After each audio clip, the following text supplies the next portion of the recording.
আপনাদের সবার অনুরোধে আবারও জেলায় জেলায় আয়ুর্বেদাচার্য ডক্টর দেবব্রত সেন, পরম্পরা আয়ুর্বেদ। আপনাদের আস্থা, বিশ্বাস ও ভরসার এক অনন্য আয়ুর্বেদ চিকিৎসা কেন্দ্র। আয়ুর্বেদাচার্য ডক্টর দেবব্রত সেন থাকছেন 8ই জুন আগরতলা, 12ই জুন আরামবাগ, 13ই জুন বাঁকুড়া, 15ই জুন পুরুলিয়া, 9ই জুলাই শিলিগুড়ি, 12ই জুলাই কোচবিহার, 13ই জুলাই রায়গঞ্জ। প্রতিটা ক্লিনিকে সীমিত সংখ্যক রোগী দেখা হবে। সত্বর নাম নথিভুক্ত করুন এই নম্বরে 9830339339, 9830339340, 9830339341, 9830339342। বংশ পরম্পরায় আয়ুর্বেদ চিকিৎসা পদ্ধতি দিতে পারে আপনার সুস্থতার এক নতুন সকাল। No pain, no strain, only gain. পরম্পরা আয়ুর্বেদের সুদন্ত টুথপেস্ট। মুক্তর উজ্জ্বলতা ও প্রাণোচ্ছল হাসি ফিরে আসুক আপনার আত্মবিশ্বাসে।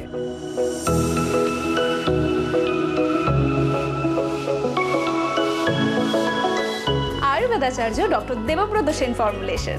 পুরুষের ত্বক রুক্ষ, নির্জীব, কাঠিন্যে ভরা, ময়শ্চারাইজার সমৃদ্ধ, অ্যান্টি ট্যান এবং অ্যান্টি র্যাশ।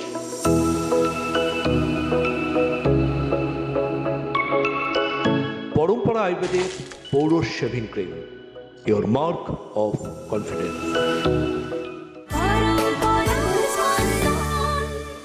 ভোজন রসিক বাঙালির হেসেলে হলুদ থাকবে না তাই কখনো হয়?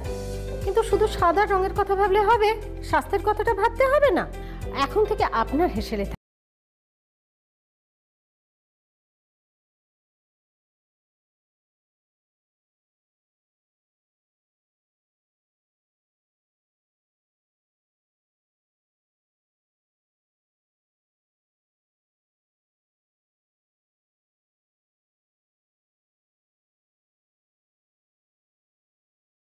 স্বাদ আর স্বাস্থ্যের সঙ্গে গলাগলি করে।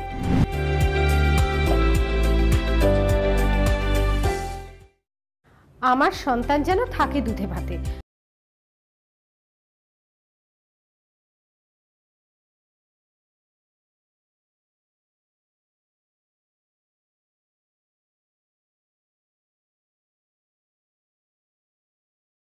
পুষ্টিগুণে ভরপুর, ইমিউনিটি বুস্টার, খেয়ে সুখ খাইয়েও সুখ।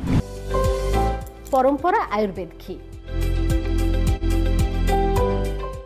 Introducing Neem Face and Body Wash with 2% salicylic acid with pure neem gel. Witness the magic as it minimizes pores and clears acne overnight. Fights skin problems caused by dirt and pollution. Fits for all skin types. Elevate your skincare journey at Parampara Ayurved, where tradition meets flawless skin.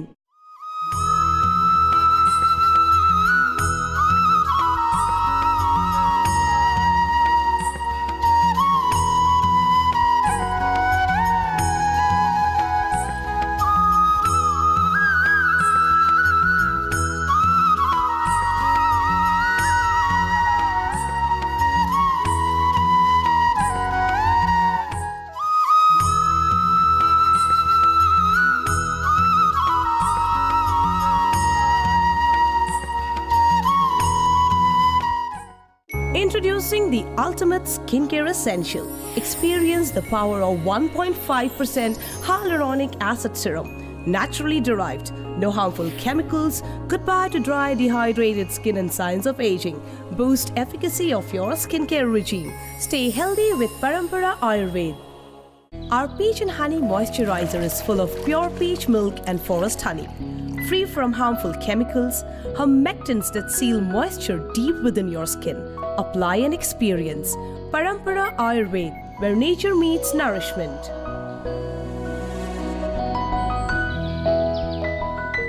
Embark on a journey to radiant skin. Unveil the power of nature with our 10% vitamin C serum. Potent stable formula that is derived from mixed citrus fruits, increases efficacy of sunscreen, fights free radical, free from harmful chemicals. Elevate your skincare ritual at Parampara Ayurveda, where tradition meets beauty.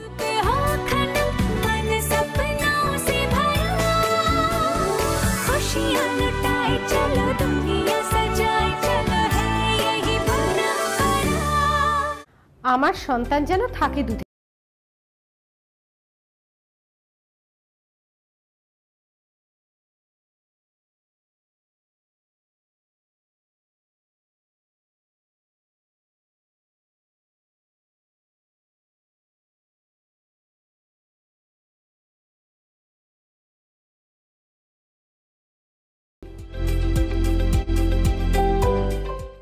गीत हवा में धुन ये फिजा में कितनी हंसी दुनिया, खिला खिला मन हो महका सा तन हो खुशियों की परंपरा, आंखों में हो चमक लब पे हो खनक मन सपनों से भरा, खुशियाँ लुटाए चलो दुनिया सजाए चलो है यही परंपरा।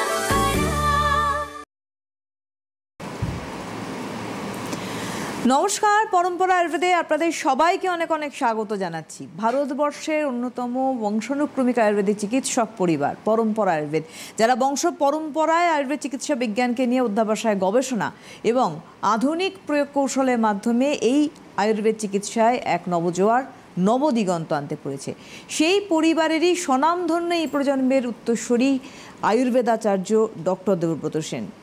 বহু প্রধানমন্ত্রী, রাষ্ট্রপতি এবং বহু ব্যক্তিত্বের দ্বারা সম্মানিত আয়ুর্বেদ জগতের এক উজ্জ্বল নক্ষত্র, সরাসরি লাইভ ফোন ইন প্রোগ্রামে এই মুহূর্তে হটসিটে রয়েছেন ডক্টর দেবব্রত সেন, পরম্পরা আয়ুর্বেদ। গুড ইভিনিং ডাক্তারবাবু। Hello, good evening. আমার বৃহত্তর পরম্পরা আয়ুর্বেদ পরিবারের সবাইকে ভীষণ প্রাসঙ্গিক এবং যুগোপযোগী আরও একটা টপিকস নিয়ে আমি আয়ুর্বেদাচার্য ডক্টর দেবব্রত সেন আপনাদের কাছে। হ্যাঁ, সমস্যাটা আজকে শুনতে একটু মজার লাগতে পারে, কিন্তু এই সমস্যাটা যারা সাফার করেন তাদের কাছে কিন্তু আদৌ এটা মজার নয়। এমনকি ছোট্ট তিলের পেছনে তালও থাকতে পারে, অর্থাৎ ছোট্ট একটা সমস্যা, তার অন্তর্নিহিত কোনো কারণ লুকিয়ে আছে, হয়তো বড় সড়ো একটা কিছু কারণ। চলুন আজকের টপিক্সে সরাসরি ফিরে আসি। সেই টপিক্স আজকে খুব মজার টপিক। সেই টপিক্সের নাম এত ঢেকুর কেন। এমন কিছু মানুষজন থাকেন, বিশেষ করে দেখবেন আমাদের 12 মাসে 13 পার্বণ, উৎসব মুখর আমরা বাঙালি। প্রসঙ্গত বলে রাখি, আমি পশ্চিমবঙ্গের মানুষদের শুধু বাঙালি মনে করি, অন্য কোনো জায়গার মানুষদের বাঙালি মনে করি না। তো বাঙালি মানে আমাদের পশ্চিমবঙ্গবাসী। সুতরাং আমাদের উৎসব মুখর বাঙালি আমরা যারা, আমাদের এই কোথায় যেন মনে হয় ওই ঝোলে ঝালে অম্বলে আমাদের জীবনযাত্রা। তো এই ঝোলে ঝালে অম্বলের মধ্যে একটা সমস্যা কম বেশি সবার থাকে, সেটা হচ্ছে অ্যাসিডিটি সমস্যা, গ্যাসের সমস্যা, এগুলো হয়। কিন্তু এমনও কোনো সমস্যা থাকে যে সমস্যাটা আমাদের অনেকটা সবার কাছে ব্যক্তিত্বে আঘাত লাগে। কীরকম সমস্যা? ধরুন কেউ কোনো কর্পোরেট মিটিংয়ে আছেন এবং সেই মিটিংয়ে বসে তিনি কন্টিনিউ ঢেকুর তুলে চলেছেন, যা হচ্ছে একটা ঢেকুর তুলে চলেছেন। এটা কিন্তু প্রচণ্ড একটা কষ্টের জায়গা, যন্ত্রণার জায়গা তার নিজের ব্যক্তিত্বে। তিনি এটা চাপতে পারছেন না, তার ঢেকুর উঠছে সবার সামনে, সবাই মুখ চাওয়াচাই করছেন, কিন্তু প্রত্যেকের কাছে প্রত্যেকের নিয়ে অবাক হচ্ছেন, তুমি ডাক্তার দেখাও না, কারণ তোমার একটা সমস্যা আছে এরকম। সে নিজেও বুঝতে পারছে। আবার অনেক সময় ঢেকুর তোলার সময় তার মুখ দিয়ে একটা খুব অস্বাভাবিক আওয়াজও হয়, সেরমভাবে ঢেকুর। ঢেকুর আমাদের বাংলা সাহিত্যে বলা হয় পরিতৃপ্তির ঢেকুর, কিন্তু এই পরিতৃপ্তির ঢেকুর যখন সমাজের কাছে আমাদের হাস্যাস্পদ করে তোলে, তখন সেটা কিন্তু আর তৃপ্তির থাকে না, সেটা যন্ত্রণার বা কষ্টের হয় মানসিক দিক থেকে। আপনি শুনলে অবাক হবেন, সামান্য পেশেন্টরা বলেন যে ডাক্তারবাবু আমাদের মুখ টক হয়ে যায়, যাই খাই মুখ টক হয়ে যায়, মাঝরাত্রে মুখে টক জল আসে। এবং বিশ্বাস করবেন না, যাদের এই ধরনের সমস্যা থাকে তাদের, তিল থেকে তাল বললাম, তাদের এমনও হতে পারে খাদ্যনালীতে গলায় ওই অ্যাসিড এসে খাদ্যনালীর ভেতরের লাইনিংকে নষ্ট করে সেখানে কিন্তু আলসার তৈরি করতে পারে, সেখানে ইসোফেজাইটিস তৈরি করতে পারে, যেহেতু খাবার যায় খাদ্যনালী ইসোফেজাইটিস করতে পারে, ইরোসিভ কন্ডিশন বা ইরোশন করে দিতে পারে, ঘা করে দিতে পারে। এমনকি সেখানে এমনও হতে পারে খারাপ কোনো অসুখ, ক্যান্সারেরও প্রাদুর্ভাব হতে পারে। ইভেন যাদের এই অ্যাসিডিটি, মুখের মাঝযাত্রীর মুখে টক জল আসে, মুখ টক হয়ে থাকে, ওপর পেটের জ্বালা, মুখের মধ্যে সবসময় টক টক ব্যাপার, চা খেলেও মুখ টক হয়ে যাচ্ছে, এই ধরনের পেশেন্টদের ক্ষেত্রে কিন্তু জেনে রাখবেন এই সমস্যার জন্য ইসোফেজাইটিস হয়ে তাদের কথা বলার ক্ষমতাও চলে যেতে পারে। হ্যাঁ, এবার ভাবুন, টিভিতে যে আপনি বিজ্ঞাপন দেখছেন, খবরের কাগজ খুলে বিজ্ঞাপন দেখছেন, অ্যাসিডিটি হচ্ছে এটা খান, তাহলে আলটিমেটলি আপনার অ্যাসিডিটি হচ্ছে এটা খান, এবং সেটা খাওয়ার দরুন আপনি সাময়িকভাবে অ্যাসিডিটিকে নিয়ন্ত্রণ করতে হয়তো বা পারলেন, কিন্তু পরের দিন যেমন সূর্য আবার পূর্ব দিকে উঠবে, পরের দিন অবশ্যই কিন্তু আবার আপনার অ্যাসিডিটি হবে। কত ওষুধ খাবেন আপনি, কত ওষুধ খাবেন আপনি? কেউ খাবার পরে গোলাপি রঙের দ্রবণ খাচ্ছেন 2 চিপি করে, এবং তিনি বুঝতে পারছেন না যে সে ক্লাস 9-এর কেমিস্ট্রির বইতে যে প্রথম অম্লমিতি ক্ষারমিতিতে যেখানে প্রথম লেখা থাকতো অ্যাসিড ও ক্ষারের বিক্রিয়ায় লবণ ও জল তৈরি হয়, পেটে আছে ডাইলুট হাইড্রোক্লোরিক অ্যাসিড, আর উনি খাচ্ছেন অ্যালুমিনিয়াম বা ম্যাগনেসিয়াম জাতীয় কোনো একটা ক্ষারীয় দ্রবণ গোলাপি রঙের, যেটা খুব করে টিভিতে উনি বিজ্ঞাপন দেখেন, এবং সেটা পেটে গেল এবং অ্যাসিডিটিকে নিউট্রালাইজ করে সল্ট অ্যান্ড ওয়াটার তৈরি করলো। কিন্তু এই যে আমাদের পেটের অ্যাসিড, এটা কিন্তু আমাদের বন্ধু। শুনুন, আমার ক্লিনিকে আমি এমনও পেশেন্ট দেখেছি যারা বছরের পর বছর পিপিআই খেয়ে চলেছেন মানসিক রোগীর মতো। আমাকে সকালবেলা গ্যাসের ট্যাবলেটটা খেতে হয়, গ্যাসের ক্যাপসুলটা খেতেই হয়, তা না হলে আমি তো সারাদিন কাজই করতে পারবো না, আমার এত অ্যাসিডিটি হবে, গ্যাস হবে, এত ঢেকুর উঠবে। এবং দেখা যায় যেটা ওই যে পিপিআই, আমরা ডাক্তারবাবুরা পিপিআই বলি, that is proton pump inhibitor, ডাক্তারবাবুদের পরামর্শ ছাড়া যদি কেউ এটা ইচ্ছেমতো খেয়ে চলেন, এটা অবশ্যই প্রয়োজনীয়, কিন্তু ডাক্তারবাবুর অ্যাডভাইস নেই যতটুকু ততটুকুই। দীর্ঘমেয়াদী যদি আপনি ওই গ্যাস অম্বলে খালি পেটে পিপিআই টাইপের ওষুধ খেয়ে চলেন, যেগুলো বহুল প্রচলিত, প্রায় প্রত্যেক বাঙালির বেড সাইড টেবিলে রাখা থাকে, আপনি জেনে রাখুন আপনি অনেক কঠিন কঠিন অসুখের দরজা খুলে দিচ্ছেন। সবচেয়ে জেনে রাখবেন, যারা যত বেশি পরিমাণ এই অ্যাসিডিটির ওষুধ খাবেন, তারা তত বেশি রোগ প্রতিরোধ ক্ষমতাও কমবে। কারণ আমাদের শরীরে কোনো জীবাণু যখন যায়, সেই জীবাণুটাকে মেরে দেয় কিন্তু আমাদের পেটের অ্যাসিড, যখন আমাদের শরীরে খাদ্যনালীর মাধ্যমে কোনো জীবাণু যাচ্ছে। এবার যাদের এই অ্যাসিড তৈরি ওষুধ খেয়ে খেয়ে বন্ধ করছেন, তাদের কিন্তু আলটিমেটলি ওই জীবাণুটা কিন্তু রয়ে গেল, এবং ওটা এই যে যেমন টিবি, ইন্টেস্টিনাল কক্স, ক্ষুদ্রান্তের টিবি হয়, ইন্টেস্টিনিয়াল টিবি হয়, কক্স মানে টিবি, তো ইন্টেস্টিনাল কক্স অর্থাৎ ক্ষুদ্রান্তে হয়। ওর স্টমাকে পেরোলো কী করে, যেখানে স্টমাকে এত পরিমাণ অ্যাসিড আছে। আলটিমেটলি একটা জিনিস বুঝুন, আপনি মনে করে দেখুন তো, আপনি কি ধামা চাপা দেওয়া চিকিৎসাটাকে বিশ্বাস করবেন, নিয়ে চলবেন, নাকি আপনি একজন আপনার নিয়ার বাই প্রপার একজন কোয়ালিফাইড ডাক্তারবাবুর পরামর্শ নিয়ে আপনি সঠিকভাবে একটা যে কোনো মেডিকেল সায়েন্সকে আশ্রয় করে সেটাকে নিয়ে এগোবেন? এটা কিন্তু আজকে কিন্তু ভীষণ প্রয়োজন। কিন্তু আমি প্রথম যেটা বলি আমার সব পেশেন্টের ক্ষেত্রে, এই যে অবিরত ঢেকুর, কনস্ট্যান্ট ঢেকুর উঠছে, আজকে তো ঢেকুর নিয়ে আলোচনা, এত ঢেকুর কেন? আমি প্রথম বলে দেবো যে আমার কাছে আপনারা পরে আসবেন আমার কাছে আসার প্রয়োজন নেই। আগে যদি আপনার এই ঢেকুরের সমস্যা, আপনি কতগুলো জিনিস একটু মেনে চলুন তো, দেখুন তো কমে কিনা এই ঢেকুরের সমস্যা।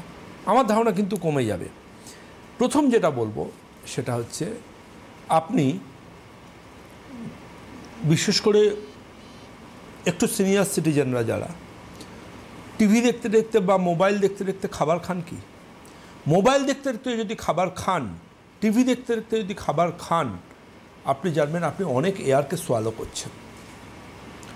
অনেকের আবার দেখবেন অনেক সিরিয়ালের ইয়েতে দেখায় ডাইনিং টেবিলে আলোচনা চলছে, এবং এতটাই গুরুগম্ভীর আলোচনা যে পরিবারের বড় ছেলে বা ছোটো ছেলে হয়তো খাবার ছেড়েই চলে গেল, মা তার পেছনে দৌড়লেন। দেখবেন এগুলো খুব কমন টেলিভিশনে দেখা যায়।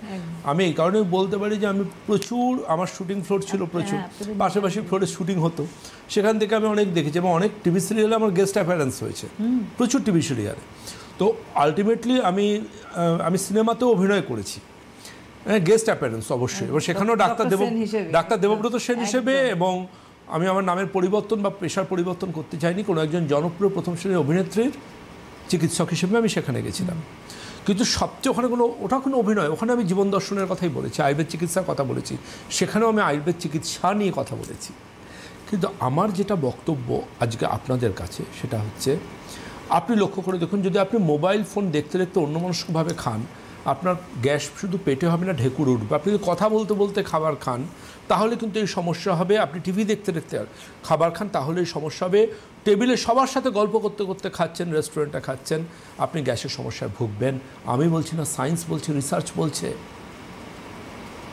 খাবার খাওয়ার সময় যখন আপনি কথা বলবেন, আপনার প্রচুর পরিমাণ এয়ার যাবে ভেতরে, যে এয়ারগুলোর জন্য কিন্তু আপনার ঢেকুর উঠবে, গ্যাস হবে, ফ্ল্যাচুলেন্স হবে। অনেকে দেখবেন কোল্ড ড্রিঙ্কস খান, কোল্ড ড্রিঙ্কস দুরকমভাবে গ্যাস হয়। কীভাবে কোল্ড ড্রিঙ্কসের দুরকমভাবে গ্যাস হয়? কোল্ড ড্রিঙ্কস খেলে গ্যাস হয় কীভাবে, আসবো আলোচনায়। কেউ আছেন? হ্যালো। হ্যালো, হ্যাঁ নমস্কার, কে বলছেন? ম্যাম আমি চম্পাহাটি থেকে বলছি। হ্যাঁ বলুন।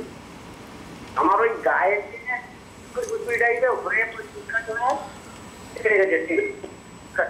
কিছু আপনার কথা কিছু শোনা যাচ্ছে না, বোঝা যাচ্ছে না। আপনার মোবাইল ফোনটা এখনো কিন্তু কোনো টাওয়ার দিচ্ছে না। নেটওয়ার্কে আসুন, নেটওয়ার্কে আসুন, বলুন বলুন। বলছি স্যার, আমার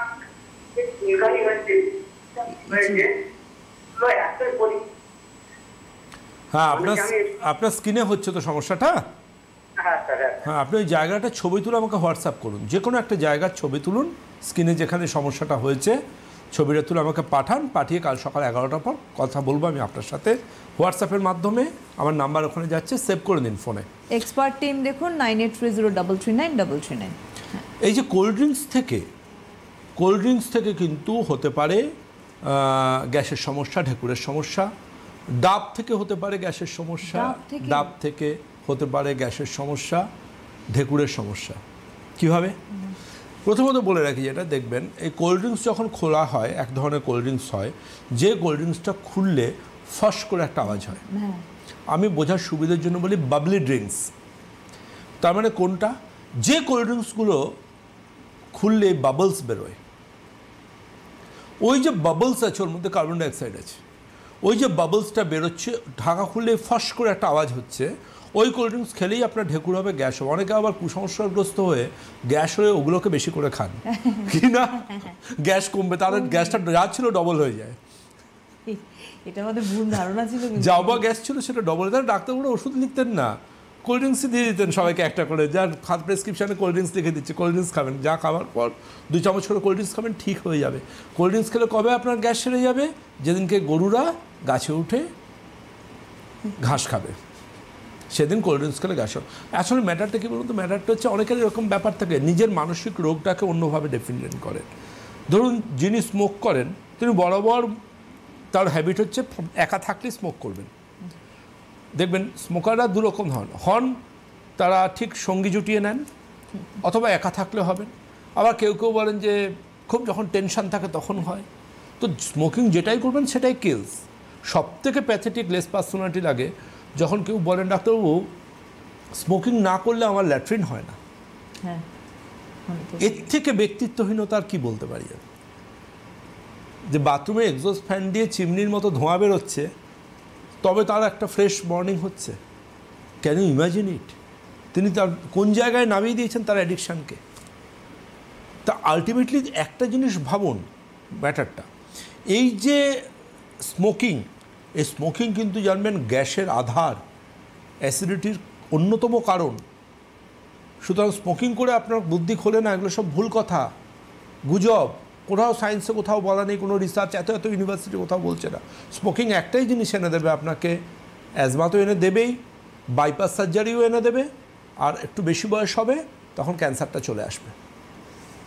তো আলটিমেটলি আপনি ভাবুন, আপনি ভালোভাবে বাঁচতে চান নাকি জীবনে যা সঞ্চয় করলেন বাড়ির লোকের বোঝা হয়ে কাটবেন?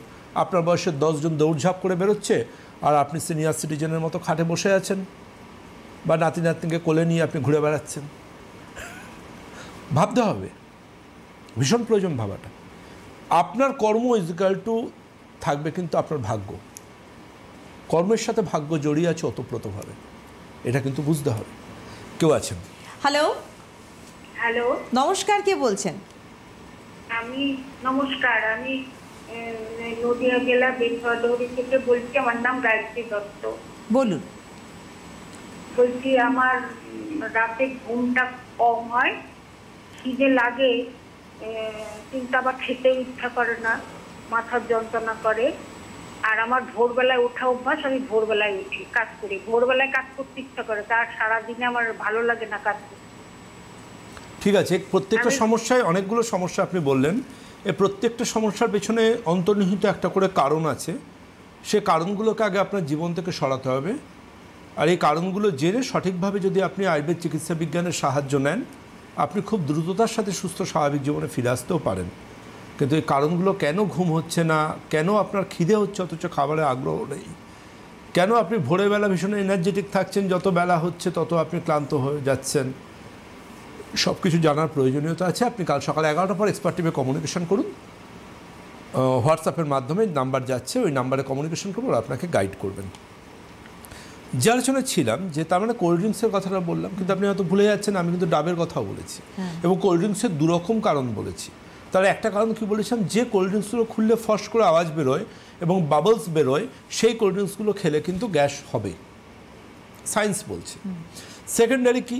সেকেন্ডারি হচ্ছে এমন কোনো কোল্ড ড্রিঙ্কস, যে কোল্ড ড্রিঙ্কসটা দেখবেন অনেকে কোল্ড ড্রিঙ্কস, ডাব এগুলোকে না খেতে খুব ভালোবাসেন, ফুরিয়ে গেছে মানতে চান না।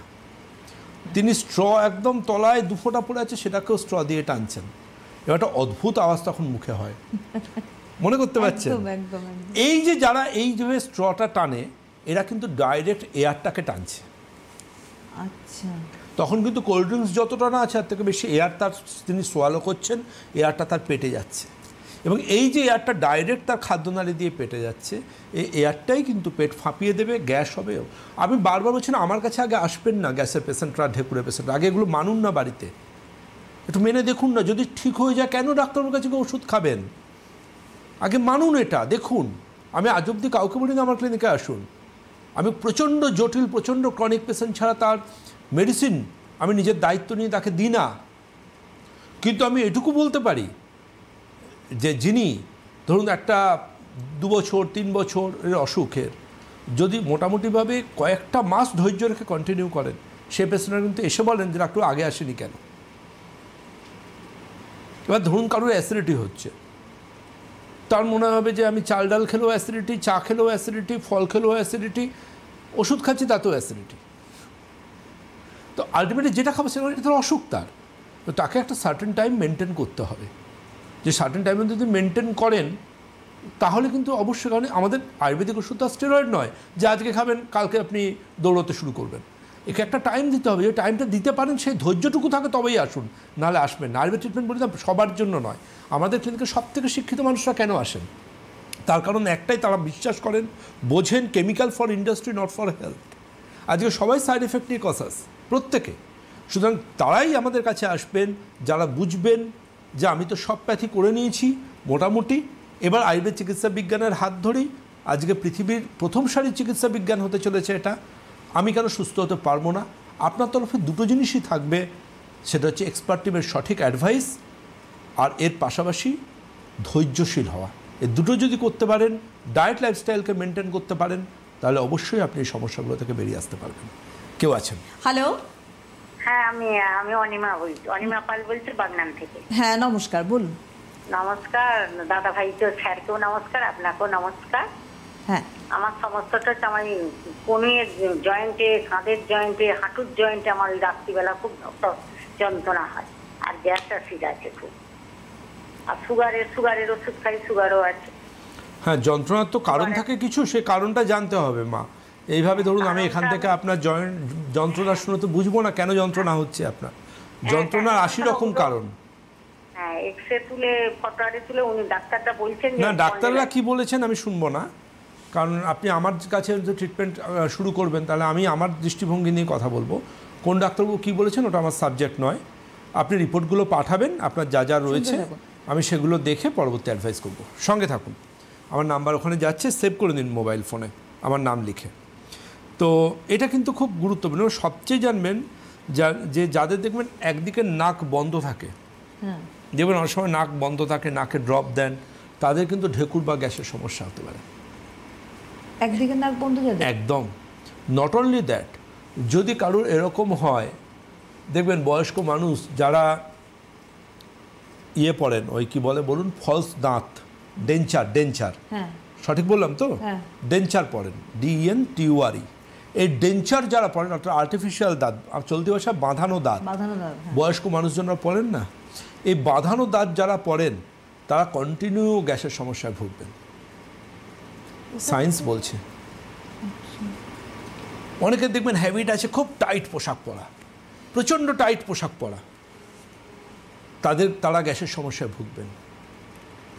পেটের ওপর একদম টাইট হয়ে আছে তার জামাটা বা তার ইনার্স, প্রচণ্ড টাইট যদি কোনো কিছু পরেন, তাহলে কিন্তু তার ফ্ল্যাচুলেন্স বা বার্প আসতে পারে বা ঢেকুরের সমস্যা আসতে পারে। এটা কিন্তু সায়েন্স বলছে বারংবার করে। এর বাইরে কিন্তু খুব গুরুত্বপূর্ণ যেটা ম্যাটার, সেটা হচ্ছে দেখবেন যাদের একদিকে নাক বন্ধ থাকে বা যাদের ধরুন নাকের হাড়ের মধ্যে কোনো বিচ্যুতি আছে, নাক একদিকে বেঁকে গেছে বা বেঁকে যাচ্ছে, ডিভিয়েশন হচ্ছে সেপ্টাম, তাদের মোটামুটিভাবে রাত্রের দিকে শ্বাসকষ্ট ভাব আসে। অনেক ক্ষেত্রে দেখবেন তারা সিপ্যাপ বলে একটা মেশিন নিয়ে ঘুমন, যাকে আমরা বলি স্লিপ অ্যাপনিয়ার পেশেন্ট যারা, ঘুমের মধ্যে নাক ডাকেন প্রচণ্ড, নিঃশ্বাস বন্ধ হয়ে যায় ঘুমের মধ্যে, খুব সিরিয়াস পেশেন্ট তারা, এই অসুখটাকে খুব গুরুত্ব নিয়ে ভাবা উচিত। হোয়াট এভার, তো এই ধরনের পেশেন্ট যারা সিপ্যাপ নেন তাদেরও কিন্তু এয়ার সোয়ালো হয়। আবার এটা মনে রাখবেন, খুব গুরুত্বপূর্ণ চ্যালেঞ্জের যেটা, that is GERD, gastroesophageal রিফ্ল্যাক্স disease. আমরা আয়ুর্বেদে অ্যাসিডিটিকে বলি অম্লপিত্ত, কিন্তু আমাদের স্টমাক বা আমাদের পাকস্থলীর ওপর একটা দরজা থাকে, যেই দরজাটার নাম আপার ইসোফেজিয়াল স্ফিংটার। এবার দরজাটার ম্যাটার কি, আপনি মেট্রো রেলে চেপেছেন তো, অনেকবারই চেপেছেন, আমরা বহু বছর লাইভ করেছি, আপনি মেট্রো করে আসতেন। এবার মেট্রোর দরজাটা দেখবেন অটোমেটিক বন্ধ হয়ে যায়, স্টেশন এলে বন্ধ হয়ে যায় তো। এবার তারপর মেট্রো যখন চলতে শুরু করে দরজাটা আবার বন্ধ হয়ে যায়। এবার ধরুন মেট্রো চলছে, এমন অবস্থায় দরজাটা খুলে গেল, তখন কী হবে, যে কেউ পড়ে যেতে পারে। হ্যাঁ, ঠিক এই জিনিসটা হয় আমাদের ব্রেন গাট রিলেশনশিপের সময়। অর্থাৎ আমরা যখন খাবার খাই, খাবারটা যে মুখ দিয়ে নামছে, স্টমাকের উপরে ওই দরজাটা না খুলে যায়, আপার ইসোফেজিয়াল স্ফিংটার, যেখান দিয়ে খাবারটা স্টমাকের মধ্যে নামে, খাবারটা স্টমাকের মধ্যে নেমে যায়। এবার কি হয়, এটা সিগন্যাল একটা ব্রেনের সাথে। এবার যখন আমরা খাবার খাচ্ছি না, তখন ওটা মাঝে মাঝে উইক হয়ে খুলে যাচ্ছে। এর ফলে কী হচ্ছে, তখন তো খাবার খাচ্ছি না, তখন স্টমাকের মধ্যে যে অ্যাসিডটা আছে, সে অ্যাসিডটা ওপর দিকে উঠছে। এটা বিশেষ করে হয় রাত্রে শোয়ার পর, অ্যাসিডটা ওপর দিকে উঠছে। এবার স্টমাকের মধ্যে ভগবান তো খুব বড় ইঞ্জিনিয়ার, তিনি স্টমাকের মধ্যের সিস্টেমটা এমন করেছেন যেখানে অ্যাসিড ক্ষতি করতে পারবে না সহজে, যদি না তার গ্যাস্ট্রাইটিস বা যদি না তার আলসার থাকে বা এই ধরনের H. pylori ইনফেকশান থাকে। কিন্তু আমাদের খাদ্যনালীতে সে ব্যবস্থা গড করেননি, কারণ খাদ্যনালীতে অ্যাসিডিটির জায়গা নয়। কিন্তু অ্যাসিড যখন খাদ্যনালীতে চলে গেল, অর্থাৎ ইসোফেগাসে চলে গেল, ওই অ্যাসিড গিয়ে কিন্তু গলার কাছে চলে এলো, এবং গলার কাছে আসার পর কিন্তু ওই জায়গার আমাদের যে ইসোফেগাস বা খাদ্যনালীর ভেতরের যে লেয়ারগুলো রয়েছে, সফট টিস্যু লিনেনগুলো রয়েছে, ওগুলোকে ও খেতে শুরু করলো, ওগুলোকে ও ড্যামেজ করতে শুরু করলো। আর যেই ওগুলোকে ড্যামেজ করা শুরু করলো, কিন্তু ওখানে প্রদাহ বা ইনফ্লামেশন সৃষ্টি হলো, ওখানে কিন্তু ইসোফেজাইটিসের মতো অসুখও চলে আসতে পারে। সুতরাং একটা কথা মনে রাখবেন, যে কোনো অসুখই হোক না কেন, আপনাকে বুঝতে হবে আপনার এই সমস্যাটার জন্য নিজে যা ইচ্ছে তাই ওষুধ খাওয়া নয়। যদি আয়ুর্বেদ চিকিৎসা বিজ্ঞানের সাহায্য নিতে চান, অবশ্যই আয়ুর্বেদ চিকিৎসা বিজ্ঞান ছিল, আছে, থাকবে আপনার সাথে, আপনার পাশে। একদমই তাই। এবং এই আর্ট অফ লিভিং আজকে যেমন এপিসোড 9 আমরা শুনলাম, ভালো থাকার পাসওয়ার্ড, অবশ্যই ডক্টর সেনের কাছ থেকে আমরা আগামী দিনেও শুনবো। বলে রাখি 8 June Agartala, 12 June Arambagh, 13 June Bankura, 15 June কিন্তু পুরুলিয়া চেম্বার রয়েছে। অনেক ধন্যবাদ জানাবো ডক্টর সেনকে, আবারও ধন্যবাদ আপনাদের জানাই। নমস্কার। ডাক্তার দেবব্রত সেনের পরম্পরা আয়ুর্বেদ, ভারতের অন্যতম বংশানুক্রমিক আয়ুর্বেদ চিকিৎসক পরিবার। আয়ুর্বেদাচার্য ডাক্তার দেবব্রত সেনের পরম্পরা আয়ুর্বেদ। For clinic appointments 9830 339 339।